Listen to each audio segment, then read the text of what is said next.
میں نے اپنی ساس اور مہوش کی طرف دیکھا تو دونوں کھڑی مسکرا رہی تھی. ان کی آنکھوں میں چمک تھی جیسے انہوں نے کوئی بہت بڑا مارکا مار لیا ہو. میں سمجھ گئی کہ اس گھر میں سچ بولنے کی کوئی جگہ نہیں ہے اور یہاں صرف اور صرف مکاری اور جھوٹ کا راج ہے. میں خاموشی سے اٹھی اور اپنے آنسو صاف کرتی اپنے کمرے میں چلی گئی کیونکہ میں جانتی تھی کہ اس وقت میرا بولنا میرے لیے مزید ذلت کا باعث بنے گا.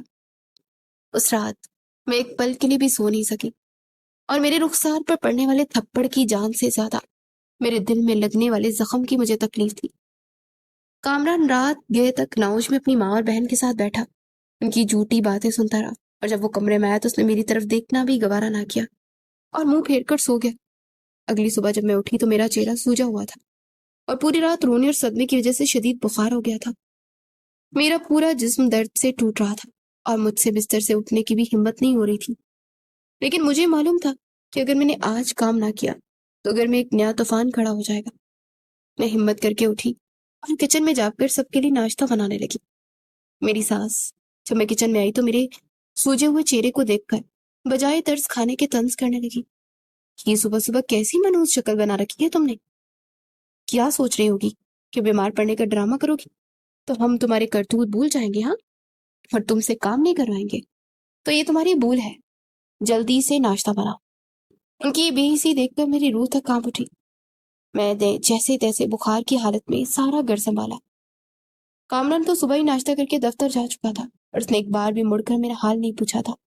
کپڑے تار سے اتارتے جب میں نے چھت سے گلی کی طرف دیکھا تو میری حیرت کی انتہا نہ رہی کیونکہ وہی موٹر سائیکل والا لڑکا گلی کے کونے میں کھڑا اور مہوش چھت پر دوسرے کونے میں چھپ کر اسے اشارے کر رہی تھی. مجھے یہ دیکھ کر شدید غصہ آیا. میرا دل چاہا کہ میں اسی وقت جا کر اپنی ساس کو چھت پر لاؤں انہیں ان کی لاڈلی اور خاندانی بیٹی کا اصل چہرہ دکھاؤں. لیکن میں نے خود پر قابو پایا. مجھے اندازہ ہو گیا تھا کہ مہوش کس قدر چلاک اور ڈھیٹ لڑکی ہے کہ کل رات اتنا بڑا تماشا ہونے کے باوجود وہ باز نہیں آئی اور آج پھر اس لڑکی سے مل رہی ہے. میں نے سوچ لیا تھا کہ میں بنا کسی ٹھوس ثبوت کے ان لوگوں سے کوئی بات نہیں کروں گی اور جب صحیح وقت آئے گا تو میں ان سب کے چہروں سے نقاب نوچ لوں گی. میں نے وہ پورا دن بخار میں تپتے ہوئے گزارا اور رات کو جب کامران آیا تو میں نے اس سے کچھ دوائیاں لانے کا کہا تو اس نے انتہائی تلخ لہجے میں جواب دیا، میرے پاس تمہارے ان ڈراموں کے لیے کوئی پیسے نہیں ہیں، میں پہلے ہی خرچہ کر چکا اور تم جا کر کوئی ٹوٹکا کر لو. اس کی باتیں سن کر میرے اندر رہی صحیح امید بھی دم توڑ گئی اور مجھے احساس ہو گیا کہ اس شخص کو مجھ سے اور میری زندگی سے کوئی ہمدردی نہیں. میں ساری رات بخار میں کانپتی رہی اور کوئی ایک بھی ایسا نہیں تھا جو میرے سر پر پٹی رکھتا یا مجھے پانی کا ایک گھونٹ پلا دیتا. میں نے اپنے آنسو کو اپنے ساتھی بنا لیا تھا اور ہر گزرتا پل مجھے مضبوط کر رہا تھا. اگلے 2 دن میرے لیے کسی قیامت سے کم نہیں تھے کیونکہ گھر میں راشن بالکل ختم ہو چکا تھا اور میری ساس نے سارا پیسہ اپنی اور مہوش کی شاپنگ پر اڑا دیا تھا. میں جب بھی ان سے کھانے کے لیے کچھ مانگتی تو مجھے جھڑک دیتی اور کہتی کہ جب کامران کچھ لائے گا تو کھا لینا. میری حالت بخار اور فاقوں کی وجہ سے بہت خراب ہو گئی تھی اور مجھ سے سیدھا کھڑا بھی نہیں ہوا جا رہا تھا. پھر وہ رات آئی جب اس نے میرے صبر کے تمام بندھن توڑ دیے اور مجھے ایک ایسا فیصلہ کرنے پر مجبور کر دیا جس کے بارے میں نے کبھی سوچا بھی نہیں تھا. رات کے 2 بج رہے تھے اور مجھے بھوک برداشت سے باہر ہو چکی تھی کہ اچانک کامران پیزا لے کر آیا اور مجھ سے پوچھے بغیر وہ سب بیٹھ کر پیزا کھانے لگے. میں نے کچن کے دروازے پر کھڑے ہو کر جس حسرت اور بے بسی سے ان لوگوں کو کھانے ہوئے دیکھا وہ منظر میں نے اپنی پوری زندگی نہیں میں بھول سکتی. جب انہوں نے وہ سارا پیزا ختم کر لیا اور میری ساس نے خالی ڈبا میری طرف اچھال کر مجھے غریبی کا اور میں نے ماں باپ کا تانا دیا تو میرا دل خون کے آنسو رونے لگا. کامران کی خاموشی اور اس کی بے نیازی نے میرے اندر محبت کے اس آخری قطرے کو بھی خشک کر دیا اور میں نے اب تک اس کے لیے بچا کر رکھا تھا. میں روتی رہی، روتے ہوئے اپنے کمرے میں بستر پر گر کر سسکیاں لینے لگی کیونکہ اب میری برداشت جواب دے چکی تھی. کچھ دیر بعد جب کامران کمرے میں آیا تو میں نے آنسو صاف کیے اور اس کے سامنے کھڑی ہو گئی. کامران، مجھے 2 دن سے شدید بخار ہے، میں نے صبح سے ایک نوالہ تک نہیں کھایا، گھر میں راشن کا ایک دانہ نہیں اور آپ لوگ میرے سامنے بیٹھ کر پیزا کھا گئے. اس نے مجھے اتنی کھڑی کھوٹی سنائی. آپ نے ایک بار بھی انہیں نہیں روکا کہ میں کوئی جانور ہوں یا اس گھر کی کوئی بے جان چیز ہوں جس کی کوئی پرواہ ہی نہیں ہے. میری یہ باتیں سن کر کامران کے چہرے پر کوئی شرمندگی نہیں آئی بلکہ اس کے ماتھے پر سلوٹیں پڑ گئی. وہ انتہائی کرختگی سے بولا، ہمارے ہاتھ ٹوٹ گئے ہیں کیا؟ جا کر اپنے لیے 2 روٹیاں بنا کر کھا لیتی.